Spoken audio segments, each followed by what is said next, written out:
Hey guys and welcome back to my channel. This is part 3 of What If Naruto Was in Claymore. Before we begin, don't forget to like, share and subscribe, and also go and support the author, link in description.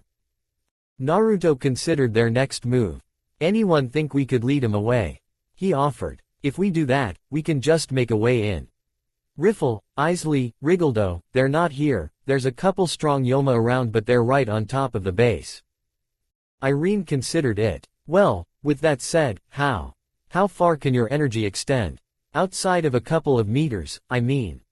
They'd tested it a bit some time before, where Lucilla would spar with Sestina on occasion. So far, 200 meters was still good. And it can't be Lucilla, no one with a crazy Yoki signature, Teresa added as the awakened woman nodded. It'd be such a bad idea, Lucilla agreed. Then, how about Irene? Rafaela offered as her student nodded. Her Yoki isn't known to anyone, hopefully, and even then, she's good at controlling it. At worst, all she needs to do is flare it a bit to gain the Yoma's attention. I'd be fine being the distraction, Irene nodded once more. You all can hurry in and grab his weapon. Then, someone else will go with her, Naruto said with a tone that would see no argument. Risa. Gotcha, the woman smiled. If we're really good at this, Irene, we can act like a switch. We'll just sporadically flare some Yoki and confuse them. I'd be fine with that, Irene smiled. Still, you all need to be quick, there's no question that the smarter Yoma might realize something is amiss, she frowned. Gotcha, Naruto, Rafaela, and Lucilla nodded. Alright, Teresa. Let's hurry. They vanished, Yoki signatures hidden as best they could with their bodies.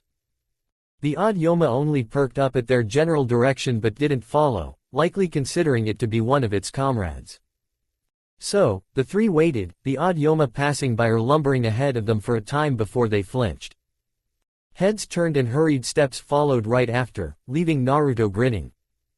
Great job, you two, he said before gesturing with a head tilt. Alright, let's go. With nods of affirmation, they hurried forward, the three stopping occasionally as the rushing Yoma passed, but, otherwise, they'd been unimpeded the whole time. They reached the edge of the huge mound of stone, dust, and rubble, soon after and found a single obstacle there. 3 of them, actually. The Yoma sitting atop the area seemed to be waiting for the others to come back and inform them. That's odd, one of them said. They keep on randomly flaring, a female awakened being frowned. It is kind of weird, but I find it even weirder they all went, a male awakened being growled at. I don't like it, keep an eye out. He told the last awakened being who nodded before taking off around the area, his single large eye turning every which way. Crap, not good, Rafaela grimaced. Irene was right, there's no way to get in without them noticing us, she told the other two. What do we do, Naruto? What are you doing? The blonde had gotten up with a hum before shrugging. Might as well make sure there are 3 less Yoma in the world, huh? Naruto said with a grin as his lovers blinked before grinning. I get it, Lucilla smiled as she took off her clothes, the blonde clearing his throat as his lips puckered inward. Tilda. She grinned slyly at him, nudity utterly ignored. Rafaela just muttered something. Let's just attack, please. She whined with a red face, body covered in distorting Yoki. Naruto cleared his throat one last time as his form burned red. Lucilla just grinned as she began to transform, claws crushing the ground and tails extending out before being covered in mouths. Let's make this quick, she hissed out, pupils dilating. The 3 vanished in an explosion that ruptured the forest floor. The awakened beings' head snapped to the explosion at the tree line. What was that? The first male said in shock, jumping out of the wreckage of the main organization base to land outside on the slope. Did you see? He'd begun to say, turning to his female comrade. And that was all he could get out, head vanishing from his shoulders and alarming the female awakened being as Naruto stood behind him, the Yoma's head in his hand. Man, these guys aren't that tough, he uttered, red falling away as his left arm distorted. The head exploded a second later. The female began to move to attack, her eyes dilated and an arm of spikes reared back. Only to find her limbs removed in an instant and a horrid amount of heat punched into her throat that threw her on her back. Rafaela huffed before tightening her grip above the Yoma's chest. The Yoma couldn't even scream before she removed her head by burning, through her neck. There, done, she said as she tapped her slightly ruined boots against the ground. Yikes, I might wanna go barefoot from now on, the shorter of two sisters whined. There was an explosion right between the two, Lucilla appearing with the last of the awakened being's head in her grip. Let's ask him some questions, she grinned, sitting up on her haunches and raising the horrified Yoma's head. Answer, worm, who placed you here? You might live if you do. It was Riffle. The male Yoma revealed quickly. Her and that other bitch with the impossible to sense Yoki. Roxanne, the three thought. So that meant bad news. What do you mean? I don't know. She just took 3 of our toughest guys and left us here. She's Riffle's left-hand woman right up there with Doff. Please, let me serve you. His head exploded as Lucilla shook away the gore and icky stuff before shrinking down. So, that's not good, she frowned as Naruto and Rafaela did, the former not even bothered by her current nakedness. You were right, we couldn't sense her and that's bad. If we can't sense her, that means Roxanne could stroll up to anywhere unknown, Rafaela grimaced. We need to leave now, I don't want a chance of her finding us here. Naruto nodded before turning to the rubble. I'll be back, meet up with Irene and Teresa and meet me by the secret hatch near the river, he whispered to them both before jumping in. Landing in the broken down space of the old base, Naruto sighed sadly as he rushed towards his spear. I figured, Naruto thought as he broke through a large bit of rubble to find a set of stairs. He hurried down, making it into a familiar destroyed cell area where a light punctured through the ceiling and fell over a familiar spear. Hasn't changed, Naruto said with a smile as he walked up to it before climbing the pile of rubble it was positioned in. The feeling in it made him feel nostalgic, like looking at the old him that had awaited his return. Naruto grinned with a chuckle. He, it's been a while, pal, he said as the spear began to glow with a powerful energy. I get it, Naruto told it as he reached out. The air grew tense the closer his hand got. We've got a lot of things to change, bud. His hand clasped it, the tension dropping completely as he removed his weapon from its planted spot, roots in the light breaking off before leaving a large set of them on it. Makes sense, Naruto chuckled some more as he held his heavier weapon over his shoulder. Can't fight yet, he told it as it throbbed. You gained some kind of power, he could tell. Likely, using his spirit to empower it over so long gave it something of its own, a will, to follow. The floor rumbled as he nodded. All right, let's go. He reared back with a grin before thrusting at the roof. Lucilla had cut down another awakened being in her human form when the explosion from the old base gained her attention. She blinked at the feeling, a Yoma rushing her from behind as something got closer. Naru. The awakened being behind the woman split in half, a glowing figure landing behind her with a chuckle. Sup? He asked his older lover happily, Lucilla perking up. I didn't even see you. She gasped at him before noting the powerful silvery blue glow about her lover's form. He's just radiating spiritual energy, what had the spear done? What had it gained to allow Naruto to gain power like this? Come on, let's go, he told her as she nodded. They shot off with explosions of energy, forms quickly covered by Naruto's spiritual film. NRK. Isley's eyes widened as his head snapped around to the east. That large presence, it's him. His eyes narrowed. So, he's awake once more. The Abyssal One considered his options as the mountain peaks around him lay destroyed, small crossbow bolts puncturing them completely. I can't approach this harshly, no, something told him that he'd need a gentler approach. It's been a long 20 years, Isley thought as he basked in the air atop the mountain. He breathed in a calm breath even as frost filled his lungs in lethal doses, he smiled comfortably. You're not the only one who's realized he needs to be stronger, Naruto. He had to, Isley was no fool. There were threats ahead that he'd need better tactics for. Naruto being one of them. NRK. Riffle's eyes snapped open before they narrowed, the smile on her face becoming fake as Roxanne laid down on a warm stone next to Doff in her sitting forms. He's awake, isn't he? She asked her, General, the drill-haired woman laughing a bit. Yes, he is, Roxanne answered with a grin. And his presence has become something rather otherworldly. I know, the feeling was weird to her. Human, that was what that explosive presence felt like. A human that stood beyond the mere pinnacle of his species. No, he'd likely become a god amongst men from his spiritual aura alone. If I could have him under my banner, likely, taking over these lands would have been easy. And I still haven't figured out what she's hiding from me. Riffle's eyes secretly shifted to the grinning Roxanne's pleased expression. You knew already, most likely, it was something she knew on this occasion. Roxanne was utterly obsessed with the blonde man now warrior. She held a fascination that bordered past obsession into worship on some level that never comforted her. It made her reactions to him obvious and easy to see, so, why hadn't she gasped like always when he was active? Why was she so calm? She knew about him already. How long ago? A week, 2, a month, a year. Riffle had a feeling it wasn't that long. Likely, it had been the same way with their search.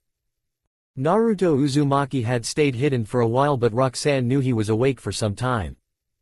She didn't know what the other Abyssal One was planning, but Riffle knew one thing. Her plans would come about due to Naruto Uzumaki. NRK. Slaying all the Yoma who got in their way, Naruto and Lucilla had met up with the others quickly before reintroducing them into the spiritual film. And they'd quickly left the lands of Sudafu, making their way back to the organization in unknown. That spear, Irene's eyes snapped to it on Naruto's back.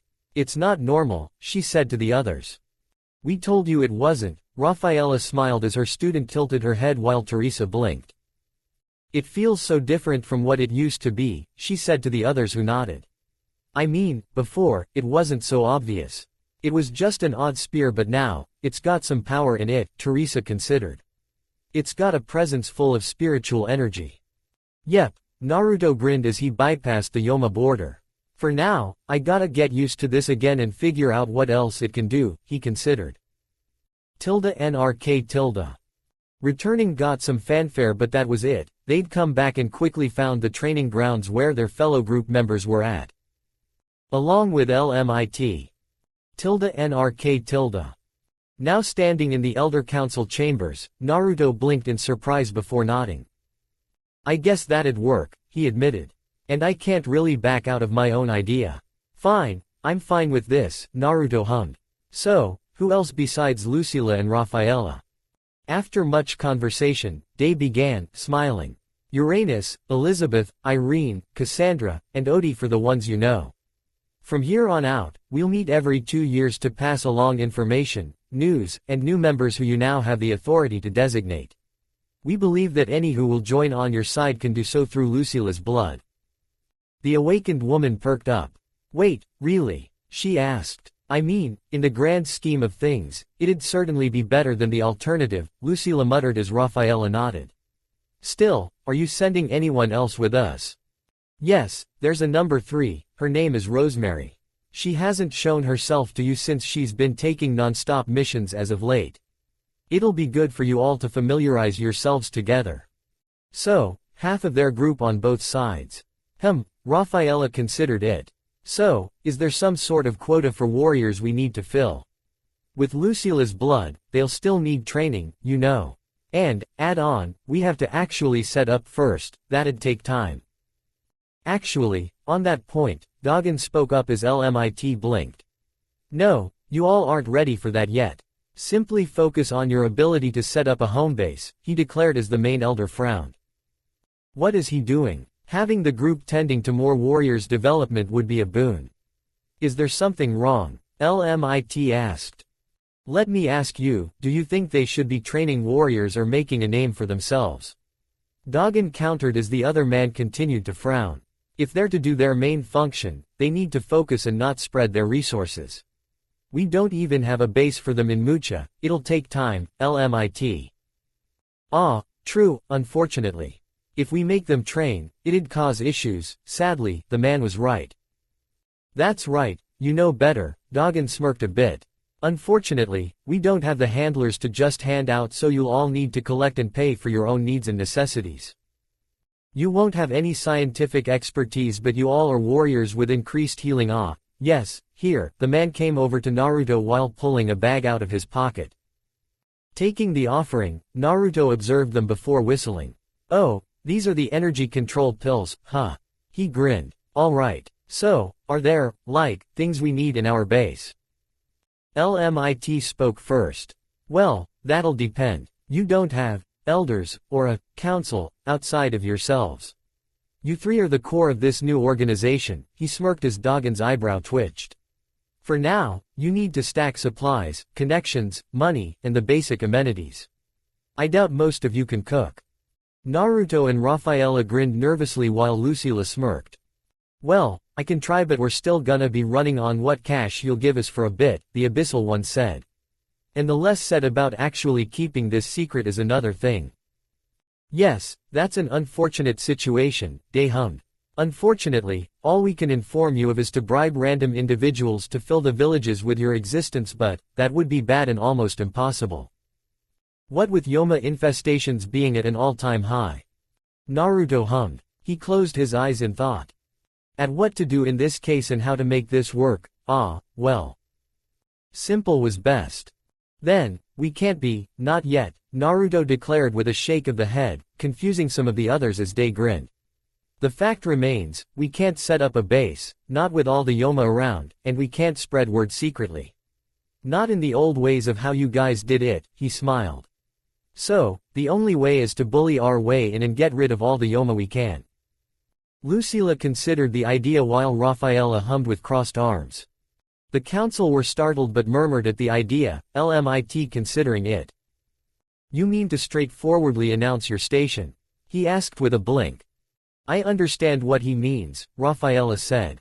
Naruto's right that we just can't do anything because Yoma are everywhere. Right now, that's the biggest issue, but if we made it so it wasn't the case, it'd be different. The thing is, we'll be doing more than taking on the ire of the other Abyssal ones. We have news on Roxanne. They explained the situation from their small trek and their superiors grimaced. So, he'd been correct. This isn't good. What if she's searching all phones? We can't let her find us. It'd be the end of us all. Dagon grimaced while LMIT frowned deeply. This information isn't good, and that makes his idea the best case scenario, unfortunately. Suddenly, it didn't feel like they had time. Priscilla's still in development, Dagon grimaced. And Alicia and Beth are still in need of more training, the other project they'd recently come up with over the past month. They needed far more time. Go, do as you must. Sadly, I wish we had time for you to establish yourselves, LMIT said as Raphaela frowned in thought. I wonder if forcing her into a fight wouldn't be the best idea, she said, gaining the room's attention. The reason we're all so antsy is because Roxanne is currently about and no one can feel her. Assumably, Raphaela shot Naruto a look. But if Riffle and Roxanne decide the latter needs to approach us. You mean we just outright fight her? Lucilla considered. But then, we don't know her new skills.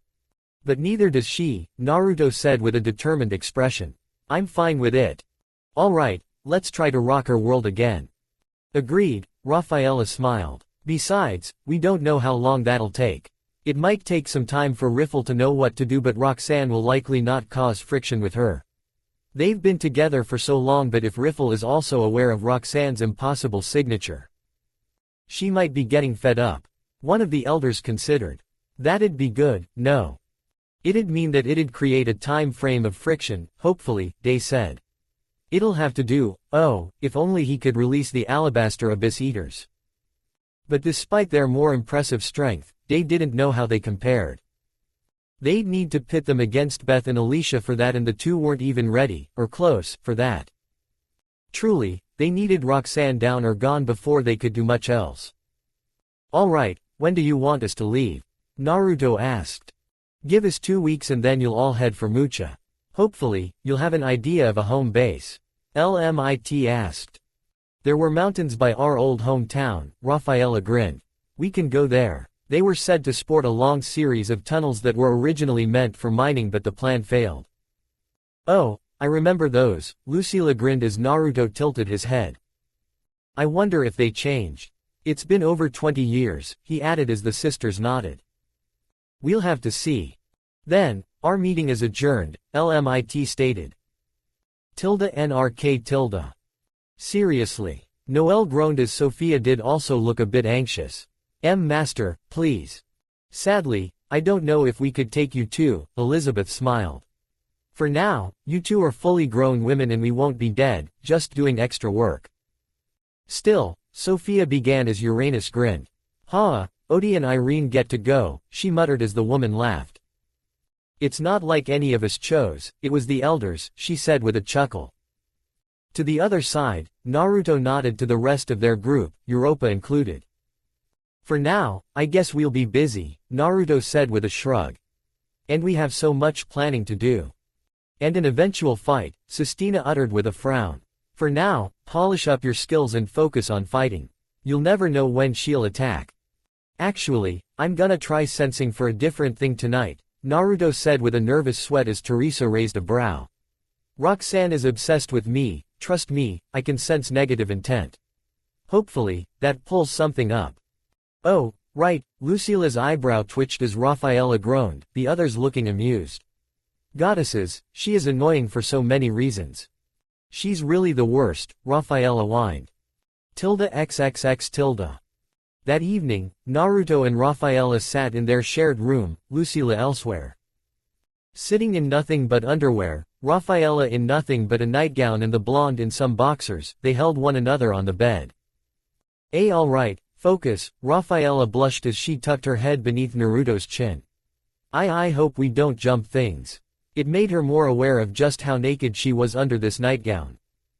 Naruto had an idea of where he'd take this after they were done. Especially if reading her emotions from here gets us horny, he burned but had more control now. He'd had sex, he knew what it was like and loved doing it with the ones he loved the most. He just focused so he could give Rafaela an amazing experience after this. Alright, Naruto held her close, tail curling around her thighs. Focusing, he smirked as she muttered something into his chest. They did focus, though. They blinked in one another's arms as they entered that mental world once more. Alright, where do we go from here? Rafaela asked Naruto as he hugged her some more. Well, focus with me, focus on the emotions of Yoki, Rafa, he said to her as she nodded. They expanded their senses in unison, the combination shooting out over the land before they filtered it down. Focus on the emotions of Yoki. Anger. Some blips but none of their targets. Sorrow. Once again, some more, but none of their. Is that? Rafaela whispered to him. Yeah, I have a feeling, Naruto muttered while holding her apart a bit before pressing their foreheads together. Not the right one, though. She let out a breath. Lust. They scanned the lands far and wide, the two using Rafaela's more control but, purified, Yoki as a base. Found her, they said in unison, eyes opening before they looked in a specific direction to the west, to the lands of Lautrec. She's by Riffle and, seemingly, she can't sense us through this channel. Searching through emotions was new but it meant it was a possible avenue neither group knew about yet. Especially Roxanne. Alright, well, we learned something amazing, Naruto chuckled embarrassed as Rafaela's cheeks burned the brightest of reds. Now, he whispered as he cut it off. Their senses shrunk back to just them and Naruto chuckled some more before holding her chin. Rafaela moaned softly as he kissed. It continued outside the mental realm. With the door determined closed, their friends doing their best to not be around here, and Naruto's spiritual energy quickly spread around them, it was time. Rafaela blushed as Naruto held her closer as her mouth allowed itself to become victim to his, the woman moaning some more as his hands slid down her back. They rubbed her while keeping her close, tail sliding up her thigh, as they kept going. Tongues slipped around one another and slicked each other up as the kiss continued. Her hands ran through his hair as she pulled herself up, pressing their foreheads together more and placing herself into his lap. They moaned some more before separating with a trail of saliva between them. They swallowed the sweet and savory tastes on their tongues before Rafaela gasped a bit, jumping in his lap before his hands made a bold move. She burned as they rested on her backside and held her down, the feeling of his restrained member pressing against her crotch sending a jolt up her spine. Alright, Take this easy, Naruto told himself with focused eyes that left Rafaela feeling embarrassed beyond belief. He's so vicious, she thought before moaning as he massaged her ass. This is a new side. Rafaela squeaked as she held his shoulder, her lover's eyes blinking before he grinned. She burned more. Hee, I know, I just want you to like this and I'm kinda still new to it, he admitted to her as his eyes went downward. But I know some stuff works. What? She tried to ask him. And screamed as he nibbled on a nipple through cloth. Ah. She barely covered her mouth as her hips aggressively ground against his, Naruto's tongue and mouth taking her mind and breath from her as he sucked on her clothed breasts. Each one sent a flinch and burst of pleasure into her core and mind. Naruto gave it only a few sucks and licks, but Rafaela felt like he'd made a mess of her for hours. Naruto grunted as he felt the warmth of her sex grow wet, their pressed together crotches making it easy to feel, and the smell made him aware. He held onto her butt as he made sure to rub against her sex, Rafaela's eyes flickering and dilating as he did. The blonde man pressed her against him, looking up at her a bit before kissing her chin. Rafaela snapped out of her lust-filled daze with a blush, looking down at the smirking blonde in so much embarrassment. Naruto drank it all in as she held his face with shaky hands before pressing their lips together. The feeling of nervous but excited lips set his soul ablaze, gently holding onto her butt before giving it a couple rubs. It spasmed beneath his gentle touches, and the blonde man made sure she was distracted on both ends as she pressed their lips deeply, moaning as she did and just allowing him full control. By the end of it, she released him and just gasped with their foreheads held together.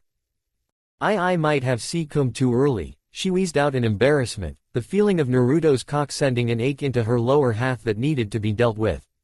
I'm so fucking horny, Rafaela whined as he chuckled. I can tell, he said as his cock throbbed painfully against her stomach. I really can, Naruto groaned a bit at the feeling.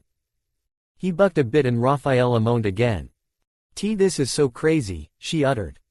I know, hun, he chuckled. What should we do now? Follow my lead.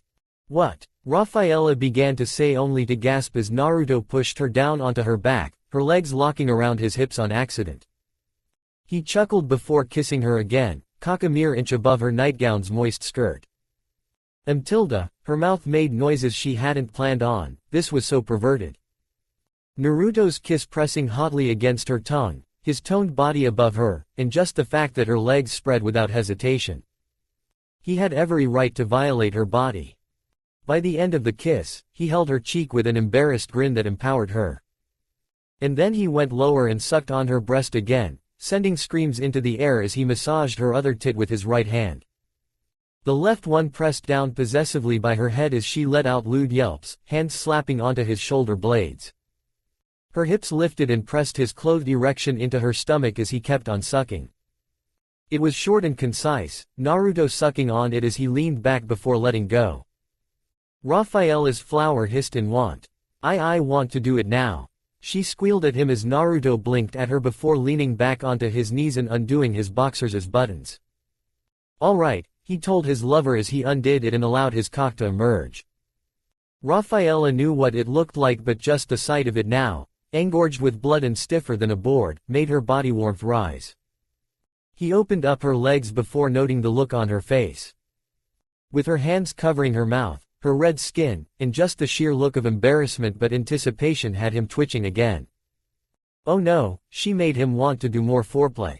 Just a bit more, Naruto's mind raged with ideas from Jiraiya's books before landing on a simple one. Rafaela blinked as Naruto raised a clawed finger and cut up her nightgown. Any mortification she would have felt would never settle, her mind was too occupied with the nudity of the upcoming sex. And yet she was pleasurably denied as Naruto sat between her accepting legs again. She tightened her grip over her mouth as he sucked on her nipple, the feeling of direct contact causing her to climax.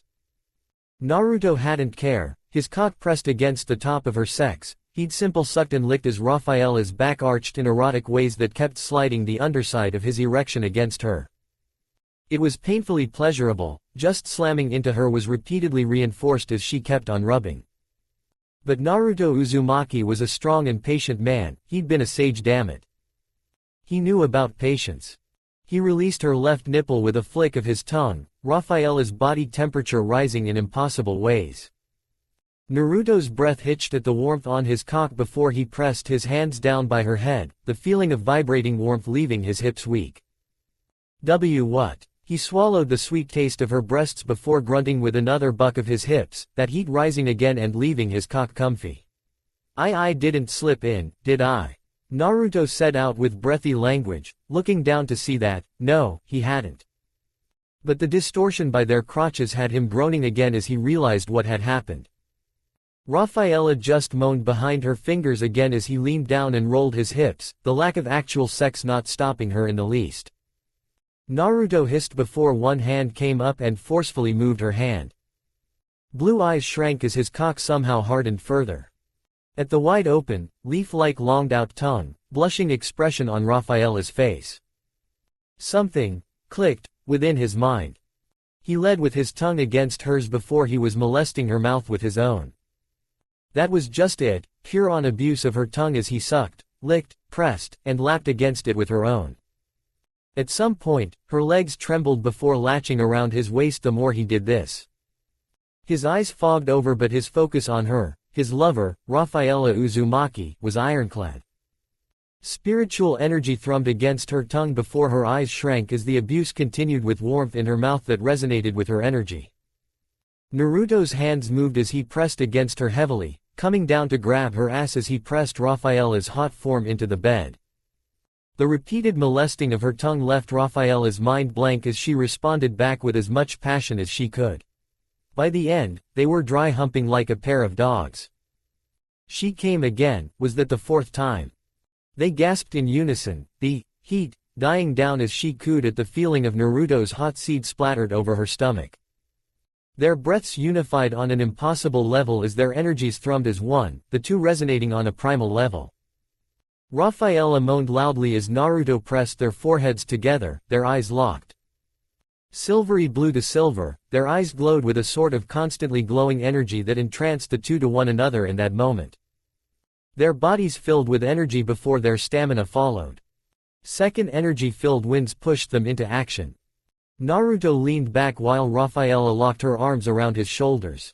Sitting in his lap once more, bodies growing hotter and breaths releasing small huffs of steam, they loosened one another a bit, allowing his cock's head to rest against her pussy's entrance. No words passed between them as Naruto braced his hips and Raphaela locked her arms around his shoulders. He slowly parted her lower petals as he found a new home within his other lover. She moaned as he grunted with every amazing grip on his erection, his fiancée tightening her embrace and stuffing her face into his shoulder as he gasped at the heat. God, it was so warm and snug inside of Raphaela.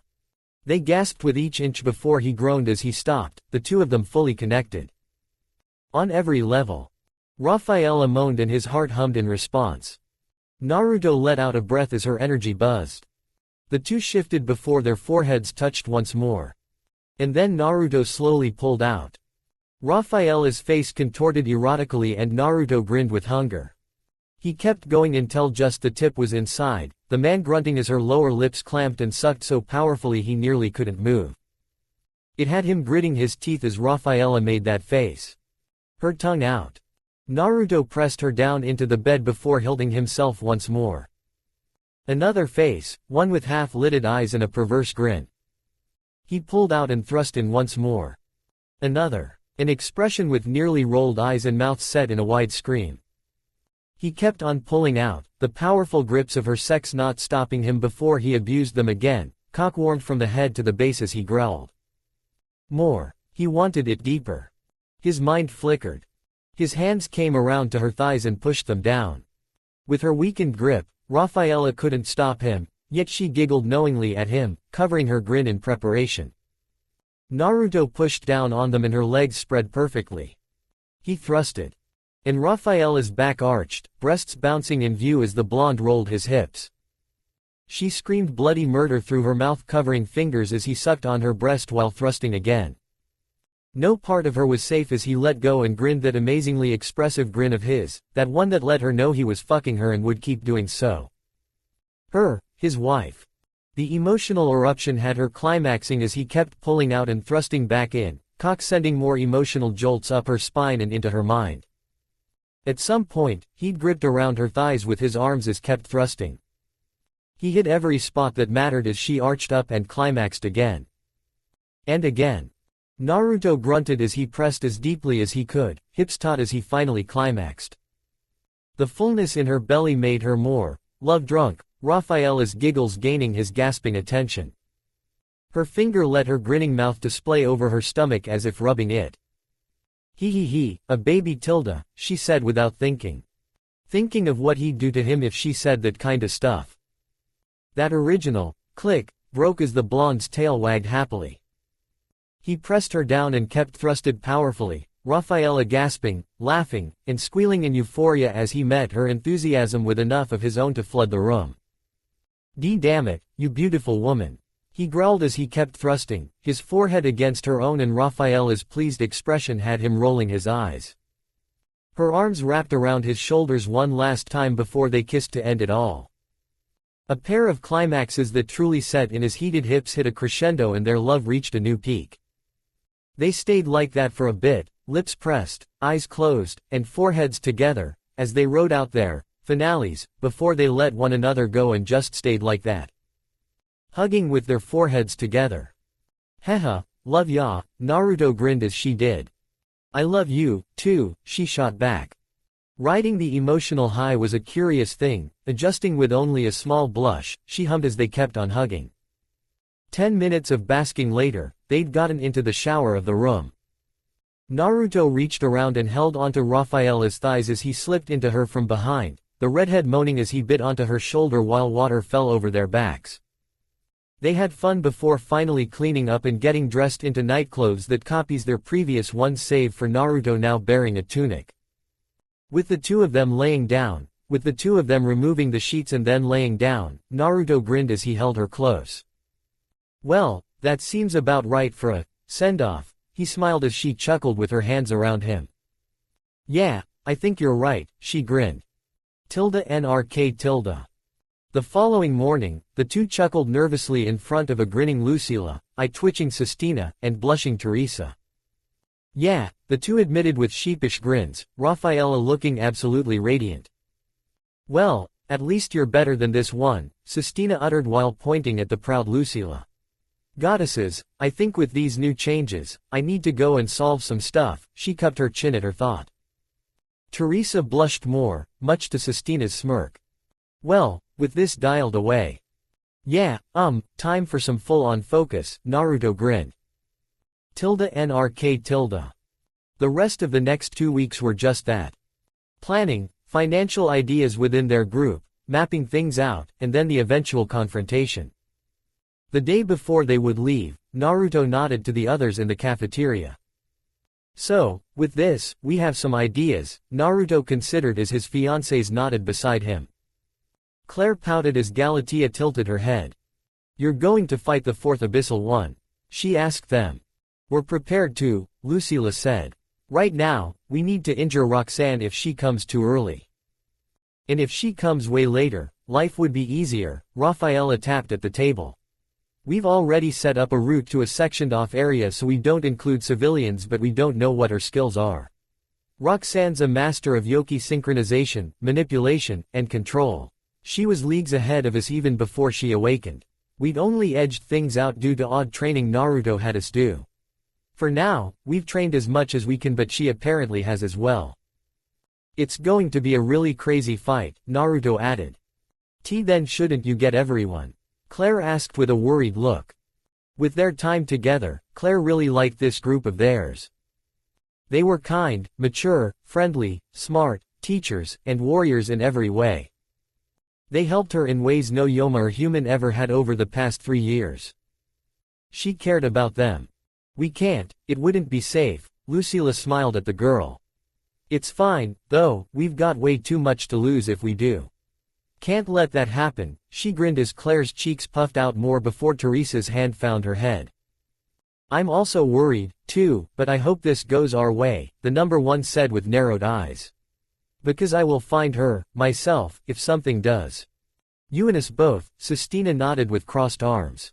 Still, you three, Uranus, Elizabeth, Irene, and the number 3, we still haven't met her yet. Yo Tilda, came a voice as a pair of steps came up to them. Pleased to meet you, this warrior said, the symbol on her neck plate letting them know who it is. The number 3, Rosemary. She had chin-length platinum blonde hair that swept to the side with a couple fringes. Bearing a slightly angular face, she tilted her head at the group. Wait, what? She balked at them, looking around at each person there save for Galatea. H. How do you guys? W. Where'd the hair come from? Oh, right, Naruto blinked. Wait, did you just come back from another mission? Yeah. Well, they explained the situation to the number 3. After some thought, she blushed. You touch them.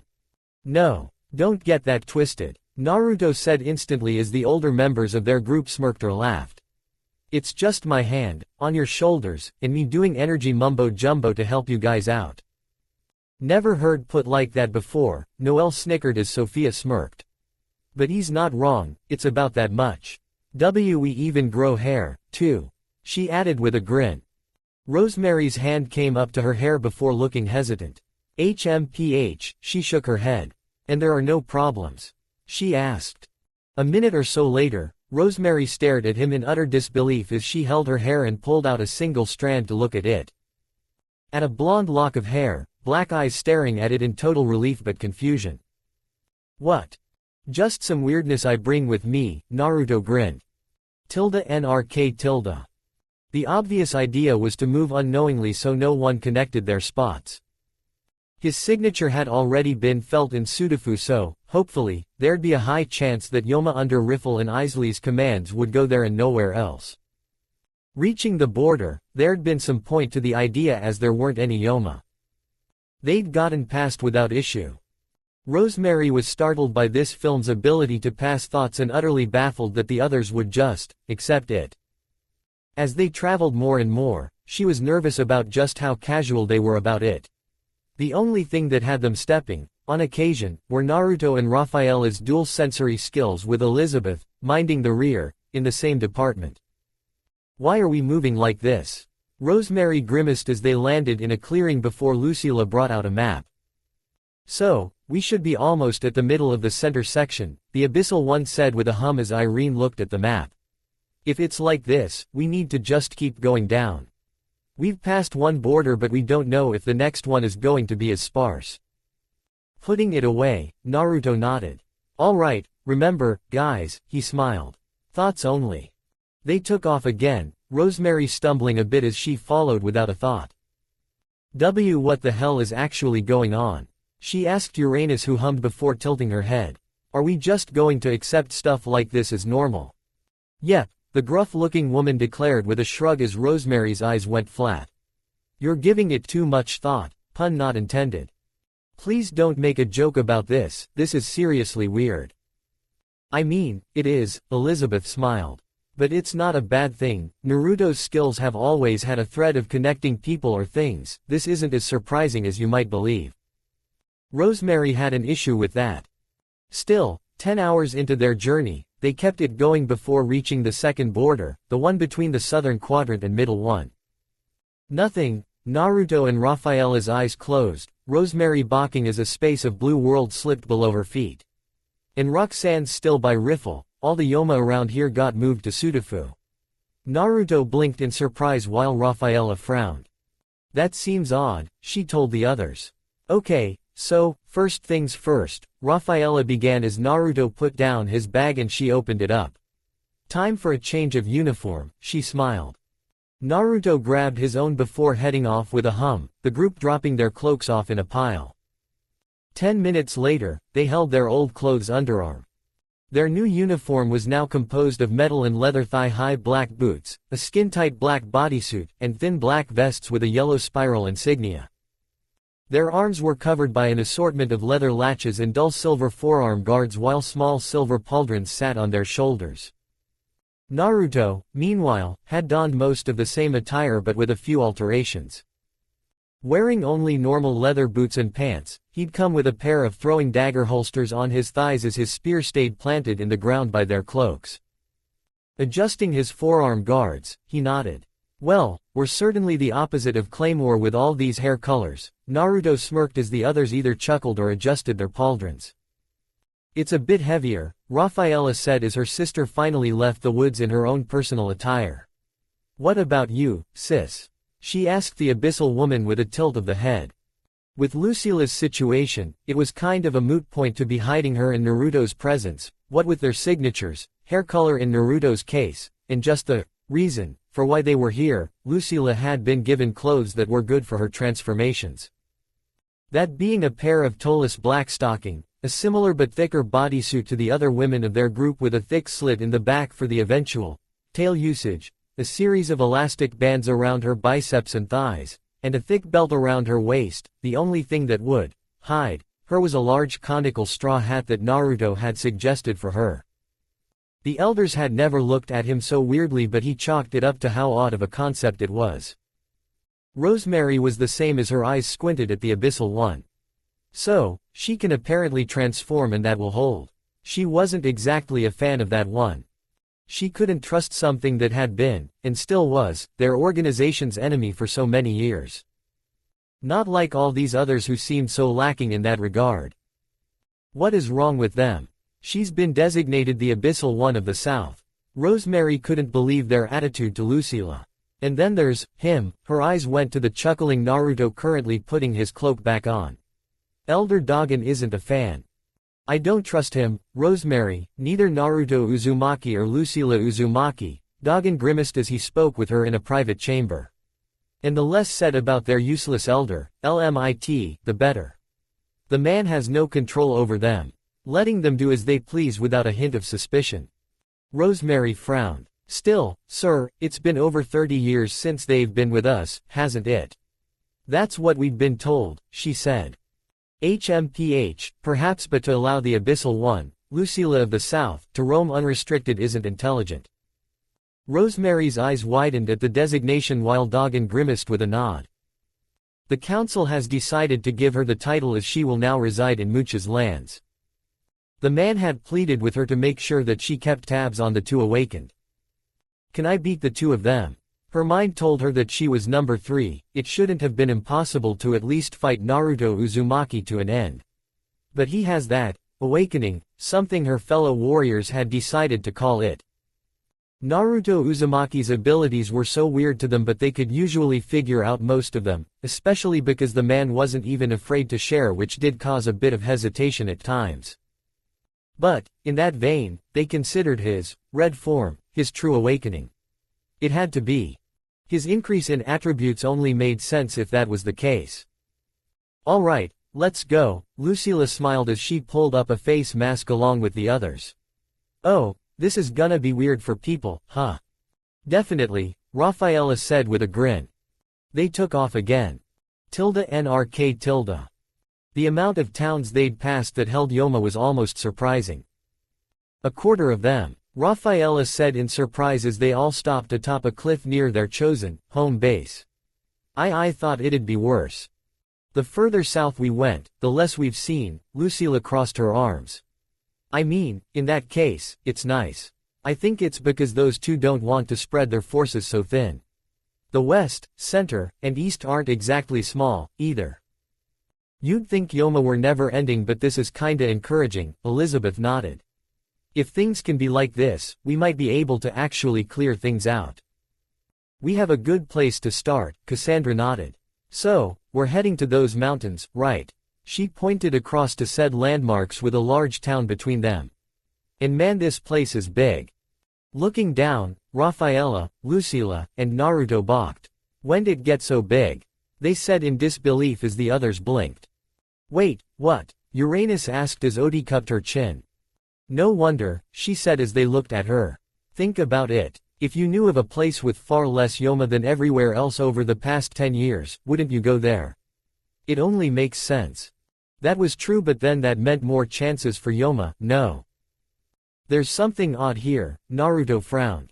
There are 5 Yoma here and they're all in only one part of the town. I don't They seem so calm and satisfied. Guys, let's go put our stuff down before heading here. I think I know the first thing we should do. NRK. Reaching the mountain trails, staying in the shadows the entire way, before finding a cave high up to place their things in.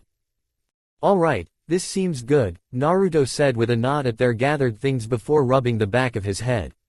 God, we have a lot of work to do. It seems so, Cassandra agreed with a nod, pulling down her mask. So, what's the actual plan? Are we just going to go in and kill them? Ask around. Reveal ourselves. Naruto considered it. Nope, we'll rest for a bit. If I so much as feel them getting hungry in that time, I'll hurry ahead. On that note, once we're fully rested, I'd like us to clear out the Yoma in Kite, our hometown, and the villages, towns around it. If we do it this far out, we can control how much presence we have so far, he smiled. Get some rest, girls, we've got a full day ahead of us. With that said, their current situation didn't leave them with a lot to do. In that case, how about a few of us go and scout the area? Uranus offered as Naruto nodded. Alright, take who you want with you to check the outside. I wanna check what's inside these caves, he told her. Gotcha. Eliza, Odie, let's head out. Uranus nodded with a smile as her chosen scout members followed after her. Maybe we'll find something interesting, she told Cassandra, who nodded. Be safe, the number 2 smiled as Odie grinned. Once they left, Rosemary raised a brow. So, you want us to reveal ourselves instantly? She asked the male blonde, who nodded. There's no point in hiding, Naruto said with a sad smile. And we can't operate so lightly. These lands need to be cleared of as much Yoma as possible so we can work with the people and make Lucilla known as the top dog. I mean, when he puts it like that, Lucilla considered. I'm really about to be propped up as Yoma Supreme, and that's what we're banking on, she said with a flat expression as Rafaela rubbed the back of her head. Still, it's all for the sake of the lands and our people. We have to do everything we can to help them. Yep, her sister smiled. And, for now, we need to check out these caves. Anyone else coming along? Rafaela asked as she, Naruto, and Lucilla began to walk off.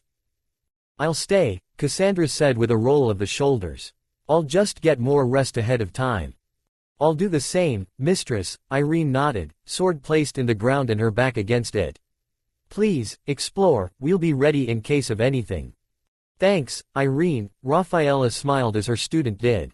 Alright, I guess we should make sure to limit this. We do want to rest still. Well, how far do we really need to go? If I'm remembering correctly, this place has to have been abandoned for over 40 years, Lucilla considered as the three of them began to walk off. And never mind that if we consider all the things we need, we really don't need the entire system. How about we actually see if there's anything useful for the next hour and then come back? Naruto offered. Sounds good. Same, Rafaela nodded with her sister. As they left, Rosemary's eyebrows furrowed as her senses snapped to the three. I should have gone, but now that wasn't possible. Still, her eyes opened and went to the resting Cassandra and Irene. The 8th and 2nd, her eyes narrowed at the second number, no pun intended. I need to find out where their alignment lies, the amount of powerful warriors Naruto Uzumaki had gained the favor of. It was unbelievable to a rather large degree. Why did they care for this one man so much? What could he have possibly offered them to gain such loyalty? Her cheeks at that possibility. There's no way, there'd be no end to such a thing, he'd have likely slept with the entire base, no. And wasn't he quote-unquote, dating, the sisters? Hadn't she heard something about fiancés? Something within her twinged and she grunted with narrowed eyes. I need to find out, Rosemary thought. This man is too dangerous. Rosemary's eyes closed as she pretended to rest, considering her next questions. I need to know everything there is about these guys. She knew her job was just to monitor the Abyssal One, Lucilla, but now Rosemary wasn't sure if Naruto shouldn't also be considered a similar level of threat. The reverence of their warriors, his supposedly odd skills, his speed, and testimony of others about his strength. It was all worrying, painfully so. You're curious, aren't you? Cassandra asked Rosemary, the number 3 warrior huffing while closing her eyes. I can imagine, Naruto as an existence isn't easy to just consider once, she chuckled. Rosemary frowned before sighing. Am I to assume you're also backing him? She asked. I mean, we're friends, family, it's not that weird, she admitted somewhat bashfully, surprising Rosemary a bit while Irene smiled softly. Let me tell ya how this whole thing started, yeah. Rosemary was surprised once more, looking completely out of her element at how open Cassandra was. They are up to no good, right? She considered nervously. And then the number 2 explained the beginnings of this madness. Of a single, impossible, boy coming to save his future to be wives. By the end of recounting their first 5 years together, Rosemary was utterly baffled, and jealous beyond all reason. How unfair was life that they, these main base warriors, get to have all the affection that they sought. It was a total crock of shit that they got to enjoy happiness while she lived in the cold-ass north. Calm down, she thought with a hidden grimace. That's long gone, you're stronger than them. Despite their numbers, Rosemary was sure she could handle Cassandra if push came to shove. Screw their so-called hidden teachings that kept her number. Rosemary was stronger, better, more of a developed Claymore than the elf-eared woman. She was confident in that. Sounds like you guys got the golden ticket, she said as Irene hummed. Never had that happen to me, Rosemary said, keeping the jealousy out of her voice. We were truly lucky, Cassandra chuckled. Mistress explained their entire history to me. Irene smiled as Rosemary shot her a raised brow. Mr. Uzumaki had quite the big effect on them and, unfortunately, many other belated warriors. They've been one of the most accomplished generations in the past 20 years. Rosemary's eyebrow twitched at that before grunting. Doesn't stop Teresa from being a downright freak when it comes to power. Oh, definitely, Cassandra tapped the side of her cheek. Though, with her, she's also gotten the kind of training that brought out her true potential pretty fast, she explained as Rosemary perked up. Wait, so there is something to that rumor. The one that said the number 1's young assignment was due to the kind of training she'd been given. Not like theirs, Teresa had gotten training from the 2 awakened ones in their organization. A truly powerful pair that held grand Yoki control skills and techniques that she supposedly inherited and polished even beyond that. Jealousy rose in her gut and she stamped it down once more, closing her eyes and taking a shuddering breath. Come on, it's only been half an hour, tell me more of this so-called love story of theirs, she grumbled. Cassandra smiled knowingly. ~NRK~. Patrolling the dirt roads surrounding Kite, Uranus hummed as they finished a circuit. So far, no Yoma, but they're moving, Elizabeth said with a curious frown. Away from us, yes, but moving. Wait, I don't think Lucilla began showing her dominance yet, Odie said, confused. Can they smell her? Uranus offered. Naruto and Lucilla have pretty strong senses, it's pretty likely that Yoma are that capable. The other 2 nodded in agreement as they kept on walking around the trio's hometown. So, what do you guys think of Naruto's plan? Elizabeth said with a tilt of her head, brilliant blonde locks shifting in her hands before she tied it back. I'm not sure of what is the proper measure, but I trust in his wisdom. I think he's right in how we should approach this. It's really just Roxanne we're worried the most about, Odie said as she fiddled with her blade's handle. None of us can sense her save for Naruto and Rafaela when they're looking. Sure, they're probably better at it now, but we're still running into whatever madness is coming. You're worried? A lot, yeah. I like this family of ours and I could live without a home-wrecking Yoma bitch trying to move in on it. Uranus laughed. ~NRK~. Naruto nodded with a grin at the space around them, Rafaela and Lucilla already moving about in other caverns. This might be perfect, he said to the room as he saw all the old dead torches. We'd have to light it up, though, but the blonde man was sure they could figure it out. Walking around the cavern he'd found, he explored the whole place for the next 20 minutes before ending his observations back at the beginning where a familiar pair of sisters stood. This might be perfect, though we'd have to figure out how deep some of the holes have seen are, Lucilla smiled. Outside of that, though, we're rocking a whole new base. And it's cooler down here, Rafaela chuckled. I didn't sense a single Yoma, not one, and this place is still well put together. I think the organization would love this kind of setup, Though, what name will we be using now? She asked, bringing her personal circle's minds to the ideas. Are we going with, the organization? Or, she let it hang. Naruto considered the idea, arms crossed. I'd like for us to change it, ya know. He smiled as Lucilla grinned. Not to say I think it's a better idea or anything, but this is now ours to build up. Besides, it's pretty obvious what'll happen if anyone hears our name, so we might as well choose something cool. Well, we should probably do this where we've got better airflow, Lucilla said. NRK. With all three teams meeting up back at the cave mouth once more, they sat around and talked. So, we only found one Yoma around, and that was after we walked a good bit away from Kite for a mile or two, Uranus said. Besides that, it's those same ones in that single part of your hometown. They haven't moved, by the way. Good, Naruto nodded. On our side, we found the perfect spot for our base, he chuckled as Lucilla smirked, her locket and pendant bouncing into view as she pulled them out from her collar. They've got good structure, a great size, and already pre-made rooms. Rafaela twitched her fingers. It'll just take a while to fix, ya know. Will we ever have time for that? Cassandra asked with a tilt of the head. All things considered, we're, 9 people. Unless Naruto's gonna stay back. I don't know yet, but you've got a point, the man amongst warriors said. For now, how about we rest and then go into town? In uniform. Yep. Though, we can enter wherever we want and just meet up by the church if you want. Don't want people knowing our numbers yet. NRK. 7 hours later, they moved around like shadows in the forest. This is the debut of our new group, Lucilla thought with narrowed eyes, her conical hat adjusted mindlessly between her fingertips. We'll be seeing our old town up front and personal again, she chuckled a bit besides the moving Naruto and Rafaela. I hope some things are still around. Same, Naruto said. Though, I wonder how much things have changed. With so many new people, what came with them? Maybe there are some new spots in town to have fun, he chuckled as his fiancés grinned. Let's find out. NRK. The people of Kite mulled about like clockwork. Another one, all for some protection. What should we do? You'd rather a witch.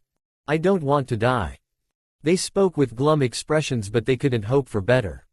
Lands infested with Yoma were now normal. They were blessed to be living in Mucha where Yoma were a rare occurrence, and they had enough people they could live with their guilt and shame. It's going to be like that again, isn't it? A mother whispered with a pale face as her baby cried softly in her grip. Please, don't cry, I can't, I can't. One of 3 men nearby grimaced, hands balled up into fists as his fellow males looked down in somber acceptance. We're sorry, Zhao. There's nothing we could do. The middle man, younger than the others, felt his body grow cold. Not him, not that boy. Those who passed him and the crying mother did their best to ignore them. The heartbreak of their lives, a long since accepted part that they could do little about. They were just humans. They couldn't fight monsters. Not like the vanished witches of 5 years ago. Many spoke of seeing at least one in their lives, but that had been it before they'd gotten here, Kite, where they'd heard of the lack of Yoma attacks and just the scarcity of them. It was too bad it was all just a fancy lie maintained by a loss of chosen lives. The people of Kite lived their lives without disturbance. Naruto's eyes narrowed as he hid his face within his hood, Lucilla and Rafaela doing the same, with the former tilting her hat. This place, she whispered to them as they walked past those crying parents. Something tells me they're more aware of what's here than we thought, the awakened woman said. It's apparent, Rafaela frowned deeply. We need to put a stop to this.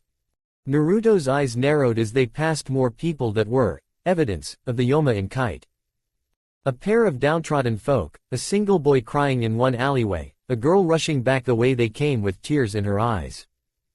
The more they passed, the more the blonde's eyes closed. I won't let them have my brother. A single young boy cried out as he rushed past the trio, an old man stumbling after him before he groaned as he tripped. Naruto placed him back on his feet, the slightly shaky old man looking up at his icy blue eyes. Old man, the blonde dusted off his attire. I need you to tell me what's happening. The older man looked down, pulling out a handkerchief to dab at his wet eyes. This world's a cruel place, boyo, he said with a long gaze at the rushing away boy's back. And it took from him, it took too much, the downtrodden fellow said. The eyes of those around looked away or downward, the street filled with a rising despair. And it all fell away as a powerful force threw up people's hair and startled the street to a standstill.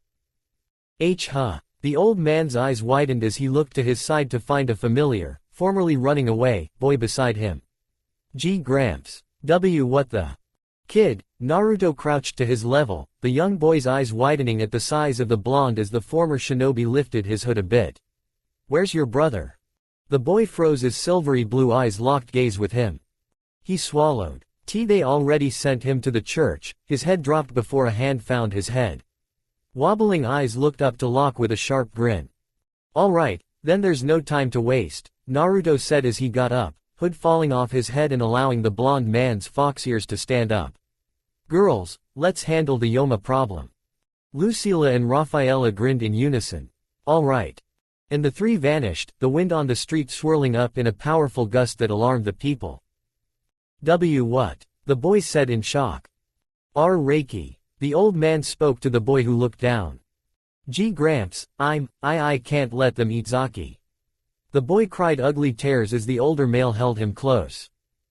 I know, the old man said, but something welled within his chest and warmed his heart. But, maybe, he said as he held the boy's shoulders and wiped his tears. Maybe, your brother has been saved. There was a yelp beside them as an older boy, one who looked like Reiki, sat on the ground with a bewildered look on his face. Zaki. Reiki slammed into his brother's chest as Zaki stared, eyes transfixed on the floor. Zaki. The old man spoke as those on the street gasped or paled. My boy, what happened? You uncle, there was a man, Zaki swallowed as he held Reiki close. A big man. There was a large explosion far off into the distance, all eyes on the street going up towards a billowing dust cloud. He saved me. Your brother would have dove into the gates of hell if we didn't do it, Naruto chuckled from beside the young man, startling him, Reiki, and damn near everyone else. People looked out of windows, doors, stores, and corners as Naruto held up a disembodied head. A large one of a sickly green monster with an expression of horror etched into its face. There will not be any more Yoma attacking my hometown, he said as dropped the Yoma's head on the ground. Why you? The head still spoke, shocking all nearby humans who jumped, paled, or looked on in hope. How? You're not a Yoma. You're not a Claymore. What are you? There was an explosion as the blonde stomped down on the demon's head. Alive, Naruto said as several shadows descended around him, one of them a far larger frame than the others. Old man, where's the chief of Kite? He asked the old man who paled at the sight of the feline woman lowering her head next to Naruto's, the blonde grinning as he caressed Lucila's cheek. Oh, wait, you guys are good, I promise. You don't need to worry about Lucila, she's not a Yoma. His fellow shadows shot him a look he began to sweat at. She's the blonde man grinned after a moment of thought. Okay, so, what do you guys know about Yoma specifically? He asked. Reiki just gawked at him before he hurried out of his brother's arms and stood before the blonde man. Thanks, big guy. He bowed as much as he could before Naruto chuckled along with the others. You'll trip, Lucila said as the boy stumbled back to his feet, eyes wide in shock, only a slight bit of fear, surprisingly, and wonder. Yeah, this might not be normal for any of you, she said as her transformed body remained contained within her newest black attire. Naruto, this might have been a bad starting point. The entire damn city stopped to stare at the sheepish-looking Yoma woman. Rosemary facepalmed at the craziness in front of them. There's no way this is going to work. Naruto. Came an odd call as the crowd of gawking people parted to let a young woman run up to the group before she screeched to a large halt at the sight of Lucila turning to tilt her head at her. Easy, Lucila's fine, Naruto began to say, holding up his hands with a hopefully disarming grin. And then blinked along with the others as the woman gasped and stared at Lucila in disbelief. Why you're that Lucila? My mother said you all disappeared 30 years ago. The woman said as Rafaela's hood came down in shock, the sensory warrior's eyes trailing over the newcomer's face in shock. Wait, no, why your mom wouldn't happen to have been named Atta, was she?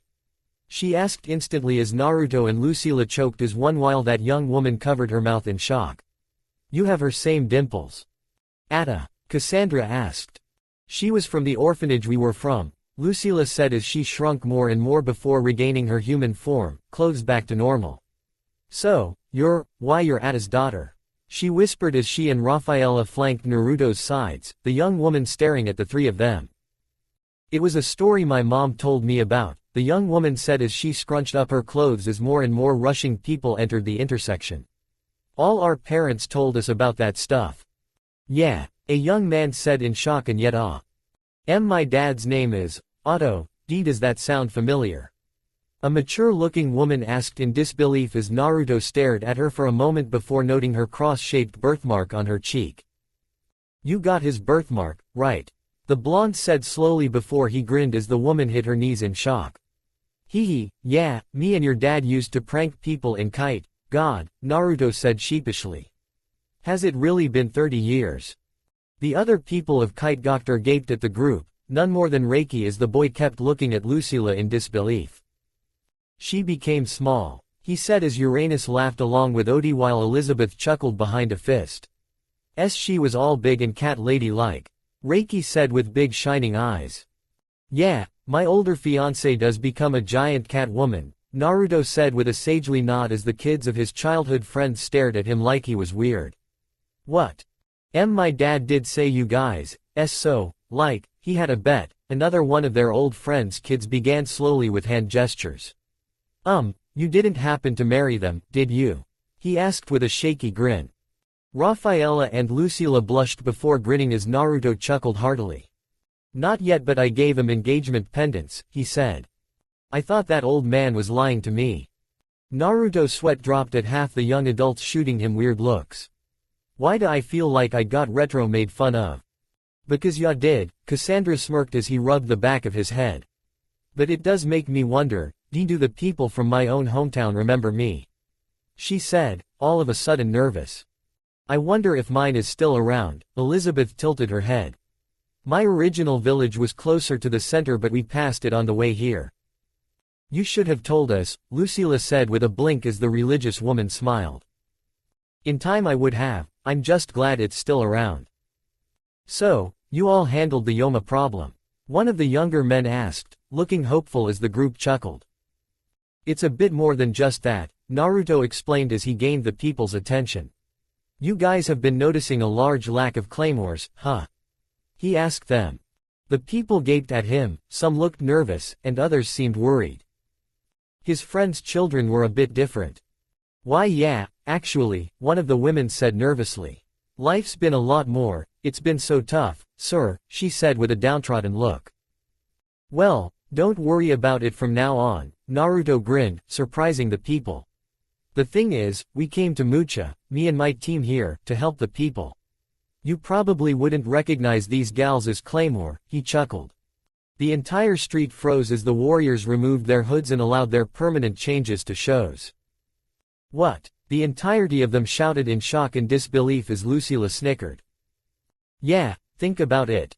Why would anyone want the current state of things? Naruto asked kindly. The fact remains, this is barely a start for most of this. This is the beginning of our organization. We'll do our best to never let a Yoma get into Kite and all the nearby villages. The people wheezed, some downright cried, others looked ashamed. And, yet, many were filled to the brim with hope. The way things are, we need to spread out around Kite, Rafaela spoke up. Kite only had 5 Yoma in it, thankfully, but the villages and towns surrounding us might not be so lucky. My mom. One of their friend's children spoke, a man of large stature and yet a body that trembled. In the neighboring town, she sent a letter of rumors of a Yoma in it. The man spoke quickly and hopefully. I'll pay anything, please, just let ma be good. Naruto smiled softly. It's fine. Sadly, while we'll do our best no matter what, we do need money to live and stuff, he admitted, some people looking nervous while others looked resolute. I know how much most of the normal rates were. So, we'll do it like this, Naruto began. The original rates are a bit much, way too much for our current size. So, we'll only be taking half that amount. No matter the number of Yoma, though, we might ask for some room and board on occasion. Is that good? Jaws dropped at the sheer amount of mercy the oddly now animalistic man was showing them. Yet, those who'd lived through the times of 5 years ago grew more emboldened by Naruto's words. They knew the original costs of a Yoma extermination. The man was basically giving them the power to fight back for a discount. We'll pay it, came the voice of a mature man covered in wrinkles, the male coming up to them as the crowd parted. Anything's better than worrying about those demons but, he looked unsure. How can you know how many Yoma are in a town as big as ours? Naruto nodded. I'm sure that sounds pretty hard to believe, huh? He asked the crowd who looked bashful. No, it's fine. I'm sure I'd wonder how it works, too, but I can easily show you how I do it. Let's see, actually, Otto's kid. Why yeah, the woman asked. Did the towns around here change by any chance? Like, I know Kiddo is still beyond the mountains while Pearl's farther down, Mona's to our left, and Gothnik is to our right. Oh, well, things haven't changed that much, she admitted. The thing is, with all the people that moved here 3 years ago, we've been doing our best to make things tougher for Yoma to try and do anything, she muttered. Even if that didn't work so well. That's why we're here, tilde. Now, I know I remember Otto's signature so, Naruto looked to beyond the mountains. Your old man's coming back today, isn't he? He asked her. Her eyes widened as her jaw dropped. Why ya can tell. Of course, he's coming this way right now, though, Naruto frowned before turning to Cassandra. Sandra, you mind heading towards him and bringing him here? He's being followed by Yoma. Otto's daughter paled as Cassandra nodded. Naruto placed a hand on her shoulder. And the normal folk jumped at the flash of blueness below them that slipped by like a flash before it ended. The number 2 vanished in a burst of speed. What the heck was that? Ada's daughter asked in disbelief. I didn't know the M-man side could do that stuff, she blushed as Lucilla chuckled. It's a bit less complicated than that, the awakened woman grinned as she tapped her lover's cheek. It's a Naruto thing, him and him alone. The young woman looked confused by her words. So, while Cassandra's doing that, let me point out a few other directions, yeah. For over 20 minutes, Naruto pointed out the location of their childhood friends. Each time, he'd get asked if they were fine or if they were coming back. And twice more he sent out another of their comrades. By the end of the 30-minute mark, he and the others had found themselves stationed in a nearby open-air restaurant, the blonde nodding to Otto's daughter. All right, Cassandra should be here right about now, he said with a finger pointing in one direction. We're back, Cassandra said as she landed and gently put down a nearly comatose man. Otto's daughter scurried over to him before checking over her father. Peepaw, she asked, shoulders dropping in relief. Otto flinched before making sure she was fine. It was fine, that crazy scary strong lady got me, the man said as Cassandra's sweat dropped while Elizabeth chuckled. Thanks, I mean it, the man's daughter said to the elf-eared woman, Cassandra looking surprised and then bashful. It's fine, I'd do the same for my family if I wasn't able to get to them in time, she said as the mature woman looked surprised. Not my original family but my current one, the brunette smiled. The woman took one look at Naruto's grin and wore an embarrassed look. Why yeah, I see how that works. Soon enough, Uranus and Irene returned with 4 more people, the groups reuniting with their children, families before Naruto nodded to the happy-looking town chief. So, for now, do you think we can room somewhere? NRK. News spread faster than any of the group could have imagined. A single day had Naruto coming out of one of the taverns close to the town elder's home to find letters, bags, and invitations.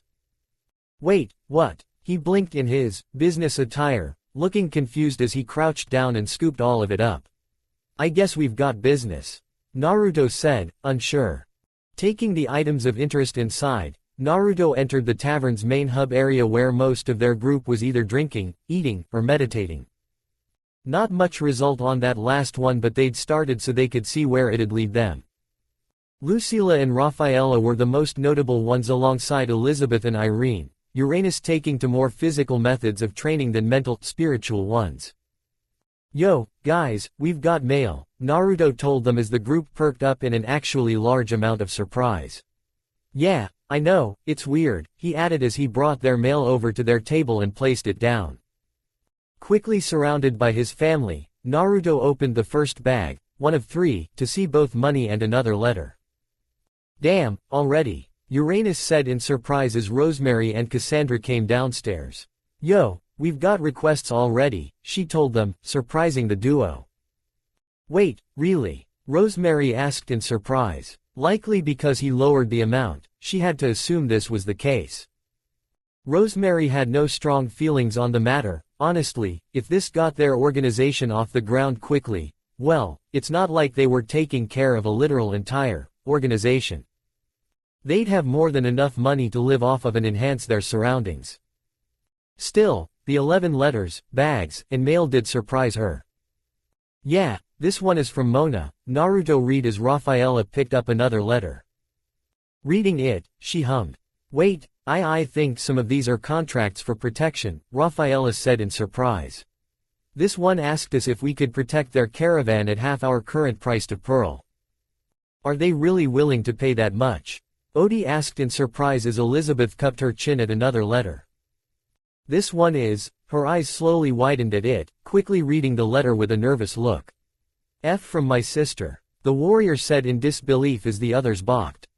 "What?" Irene asked in shock. I had a younger sibling 40 years ago," Elizabeth admitted bashfully, tenderly handling the paper. "I offered myself to the organization in those times because I wished to mostly protect my home.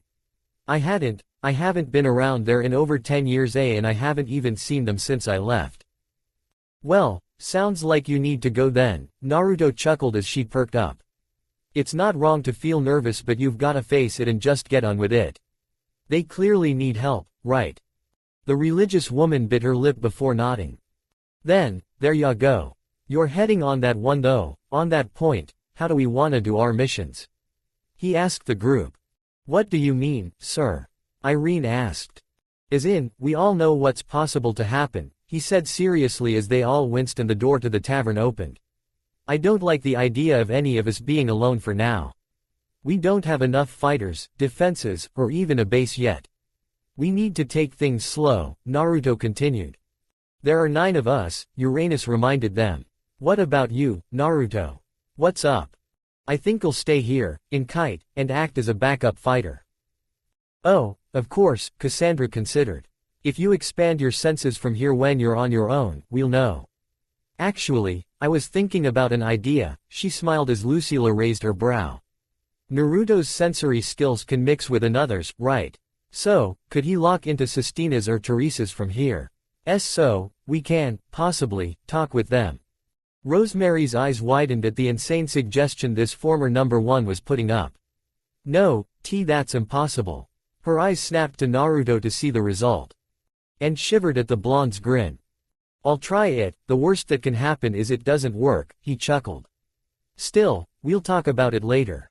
From here on out, I don't want anyone going alone without one of our single digits," Naruto smiled. "Since we've got 8 warriors, I wanna put that idea up. Eliza's already a single digit, anyone up for joining her who's not? Crazily enough, we have more single digits than not," Odie chuckled. "I'll head out with her," Uranus nodded with a smile as Elizabeth chuckled. "And Odie's right. Cassandra, Rosemary, Elizabeth, Rafaela, Irene, Lucilla, you're all basically single digits and above. I mean, in that case, we'll have those with more power spread out farther in time, is that fine?" Lucilla offered. "Though, how does that work with me? I'm supposed to be representing Mucha." "You're all up," came a familiar young voice, the group blinking before they turned to find Reiki quickly sitting down by Naruto. "What are y'all up to, Mr. and Mams?" the boy asked excitedly. Naruto snorted before ruffling Reiki's hair, the boy grinning at the contact. "What's going on, Reiki boya? I wanted to see what you guys do." Surprising even now, this young boy, Reiki, was seemingly unbothered by their very presence. It was pretty shocking. We're just preparing to head out, Odi grinned as the boy pouted. Why you just got here? It's fine, Reiki, we're supposed to be protecting people, Lucilla smirked as the boy's face twitched in conflict. Besides, Naru's gonna be here, she chuckled. Yep, the blonde smiled as the boy blinked. If anything, kid, I need you to take me to the militia of Kite, Naruto said, confusing him and surprising the others. Then, Raphaela's eyes widened. That's what you're doing, she realized. Well, I guess it'd certainly fortify Kite, she grinned. Huh, what's she talking about, mister? Reiki asked. I'm gonna be helping train the militia guys here if I can, Naruto said, shocking the boy and only Rosemary of their warriors. Despite how we just figured some stuff out, I do need to be prepared to leave on a couple occasions. You guys need stronger weapons and better training. Reiki was utterly confused. How? I'm gonna enhance their stuff with my powers. Is that why you have a tail and ears, mister?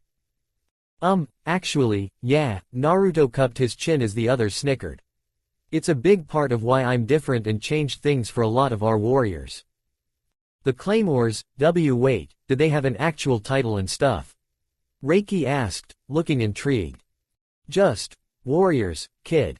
That's about it, Uranus said. Isn't it kind of boring?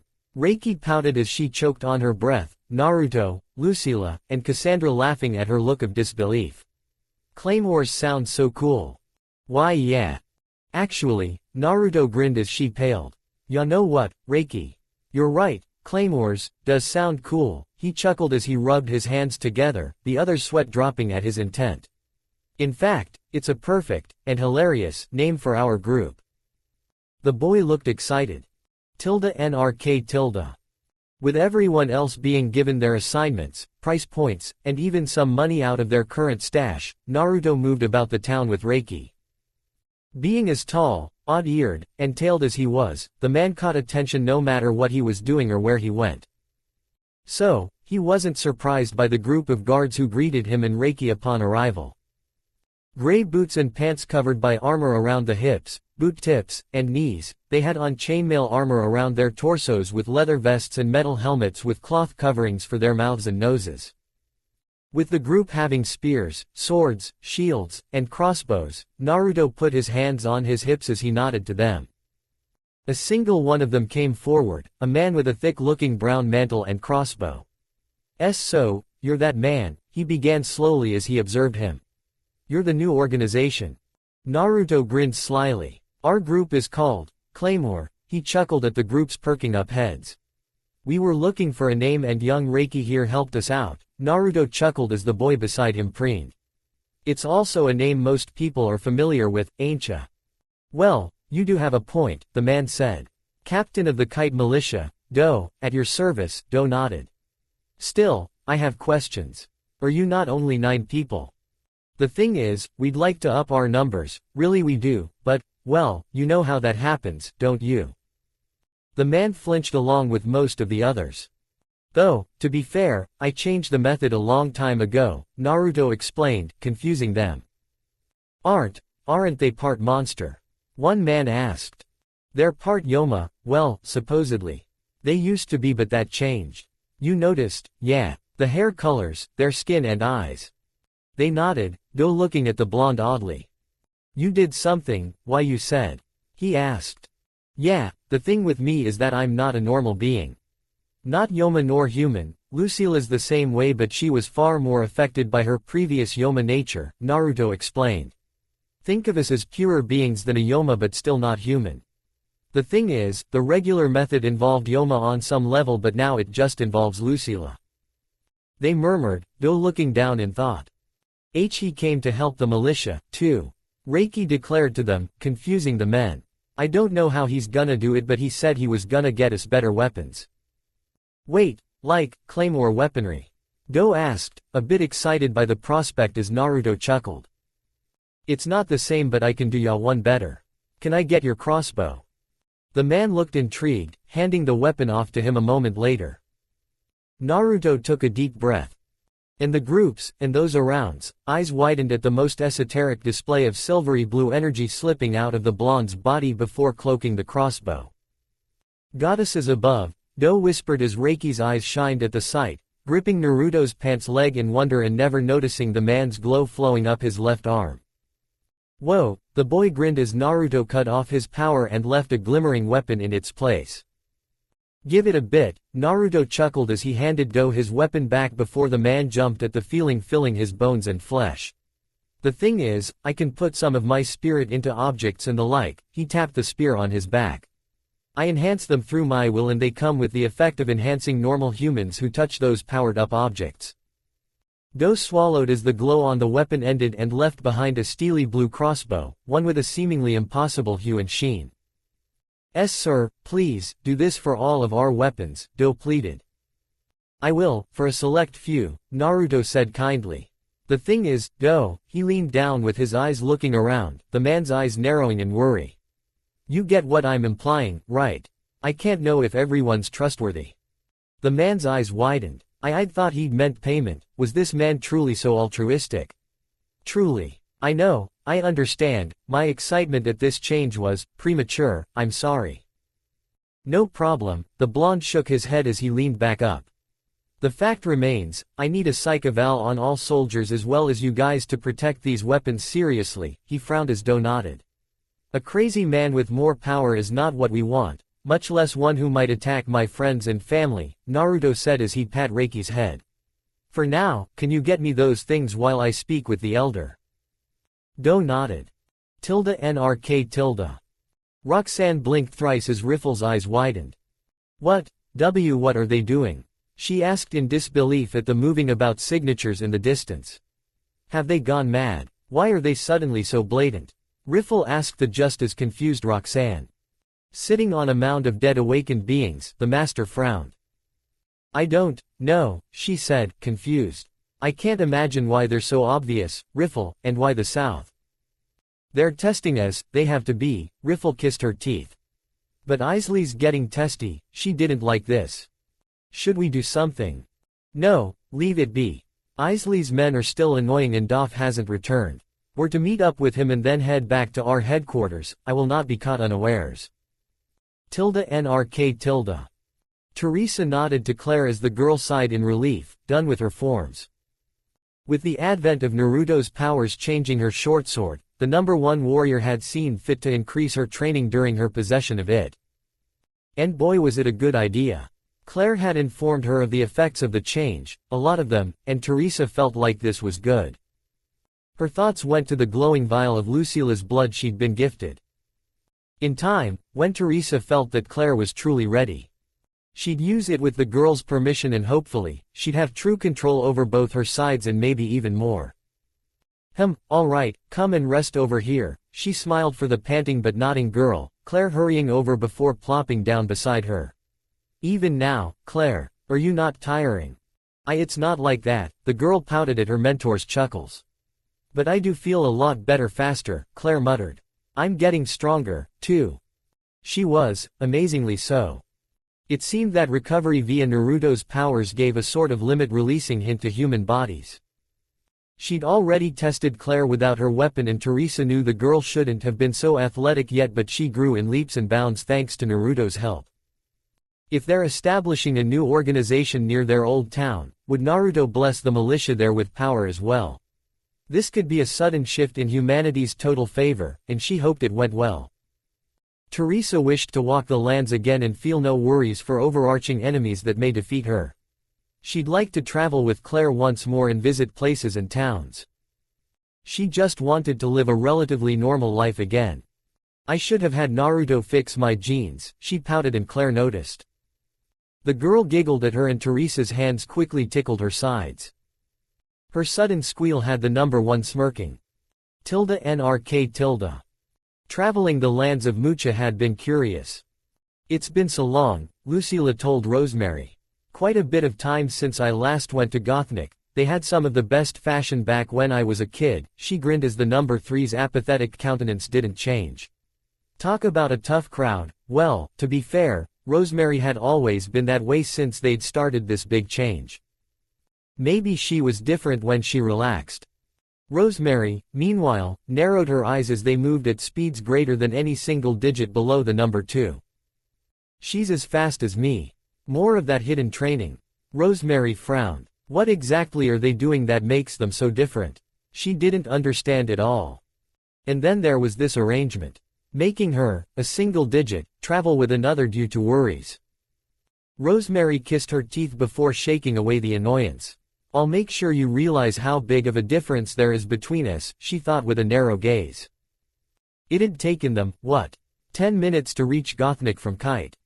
As they reached the gates facing their road, Lucila's eyes looked around at the men hiding in bushes or farther off near hidden tents. Are they bandits? She wondered as she and Rosemary slowed their run to a walk, her eyes going over the grimacing men and noting some of their armor. Wait, you guys are the militia of Gothnik, aren't you? Lucila asked. The hidden men flinched or looked worried more so than before, Rosemary growling a bit at them. Get your asses out here, we don't have all day, she cursed at the paler men. Come on, they're clearly trying to ambush Yoma. We don't have time for that. We came because we're being paid to be here. The militia blinked in surprise before realizing what was happening, one of them coming forward out of a bush behind the two. Are you two from the organization? He asked. We're from a new one by the name of Claymore, Lucila smiled as the man blinked at her in surprise. We're basically taking the place here in Mucha as the Yoma exterminators. Are you the town head? She looked at Gothnik. The place had clearly followed Kite in growth but was far smaller and a lot grayer than her hometown. Really? Another man asked. But there are two of you. It's a new system we're getting used to. We got a request for a Yoma extermination, are you aware by any chance? The man looked surprised once more before nodding. You were right, I am the town head. The man let out a long breath as he observed this oddly clothed woman once more, confused by her attire. This is one of those witches, right? Or had a new form of crazy formed in these lands. Please, we need the help. And we're here to do so. Your letter spoke of 10 of them, right? Lucila asked with a frown as he nodded. All right, we'll go after them now. Huh. HMPH, I forgot, Rosemary muttered. She's also a decent sensory type, was that what she was missing? To be considered above even a single digit. She shook her head before Lucila could note her expression when she looked back. All right, let's go. Thankfully, this should be easier with the two of us here. Let's just go. They vanished in swirls of wind, leaving the men startled. NRK. Elizabeth rubbed the back of her head, the number of people around looking at her and Uranus in shock. Though, it was mostly her fault. Sister. Came the call of a hurrying woman, one who looked mature in age. Why you haven't aged a day? Bethel. Elizabeth called back slowly, inching forward before the older-looking woman was in her arms, the two hugging each other. It's been over, I'm sorry, I should have come back. They hugged tightly as Uranus crossed her arms with a chuckle, looking at the area around them. It seemed some places had still remained normal villages and the like. The only surprising things about Elizabeth's home were that it had a thick-looking stony perimeter and the large church at the center of it all. Why you're a Claymore, Bethel said with a soft breath as she and her sister held one another at arm's length. Why you are here for the Yoma, aren't you? She whispered. We are, Elizabeth admitted with a smile. But I'll have time to speak at length with you, I promise, she said, surprising Bethel before the younger woman nodded. It's 3 Yoma, correct? Yes, a priest-like man said as he came over with a cross in his hands, his wizened features creasing a bit as he observed Elizabeth's face. You're that Elizabeth, you had such a bright future as a nun. I know, she said. She's never not been a big religious woman, Uranus chuckled, sword shifting a bit on her back. Trust me, she's, like, the most religious person we know who visits churches in her spare time, she said with a shaky grin as Elizabeth nodded while the priest looked surprised and relieved. I see. I'm glad to hear so, but those demons now take precedence. We'll be handling them right now, Elizabeth declared, confusing him and her sister. You might not know this but some warriors, as we'd call us ourselves before today, she smiled. Have sensory abilities. Why you do? Bethel gawked as a teenage boy came up on her side, looking at Elizabeth with a blush and tilt of the head. No, Leah, that's your aunt. The look on the boy's face went from admiration to disgust in a matter of seconds. What? Uranus laughed. NRK tilde. Naruto grinned nervously as Reiki looked at his left hand in awe, the sole silvery blue eye he now bore looking at it. Oh crap, the fox man said with a groan. What did ya do to me, mister? Reiki asked, looking fine if not excited. I feel so strong. He flexed his biceps much to Naruto's worried amusement. Sitting in his room in the tavern, the foxy blonde looked down in thought. This has never happened. To be fair, this had been the first time he was interacting with a normal person with his powers on, so maybe there was something he didn't know about his powers. Look, I'm not fully sure, Naruto admitted. The thing is, kid, I've never had someone touching me while I'm trying to enhance a weapon and stuff. I don't know if I, powered you up permanently or if I just gave ya a bit of a boost. Reiki tilted his head at him. I guess we'll have to figure this out, alright. Okay. The fox man found it in him to chuckle before he was crouching by Reiki's level, his own silvery blue orbs locking with Reiki's now heterochromatic gaze. Alright, well, from what I know my powers do, Reiki, they give ya superpowers, basically. Really? Reiki grinned widely as Naruto's sweat dropped. Awesome. Easy there, you need to understand how serious this is, kid. Having powers like me is not something to be happy about right now. Why? Naruto ran a hand through his hair. Right now, Reiki, me and the others are prepared to fight this one, really crazy, Yoma woman, he explained to the boy who tilted his head. She's kinda obsessed with me, and my energy, and you now have some of it. The thing is, I hope your current powers are temporary or she'll likely come and find you by accident. Reiki flinched as the blonde nodded. Oh, he swallowed. Is she a bad guy? Basically, so you need to be careful about how you use that power, Naruto blinked at the worried and downtrodden boy. But, I guess, while you have it, he smiled as Reiki perked up. We can see how you feel, alright. I told you, we're trying to deal with that woman. After we're done, you can feel all kinds of ways, yeah. So, for now, let's test ya out. The boy grinned brightly, eyes shining before Naruto noted his growing light hair. Is it different? Claire's own sword hadn't made her gain features slowly, oh man. I think this one's gonna need more personal time. Naruto felt like he had changed something vital in Reiki. Alright, what do we do? First, teach. Reiki cheered as Naruto chuckled despite himself. Let's test out your abilities, first and foremost. Moving to stand in the middle of the moderately sized room, Naruto stood before the boy. Crossing his arms, Naruto raised a brow at Reiki's eager-looking salute. Well, let me ask ya, Reiki, do you know how to fight? Naruto asked. I get into fights, sometimes, Reiki admitted. I've even won some. Hey, while I'm sure you're tough, let me give ya a bit of an idea, a creed I like to follow, he explained as the boy nodded. No matter what, Reiki, always try to look for another way besides fighting, alright?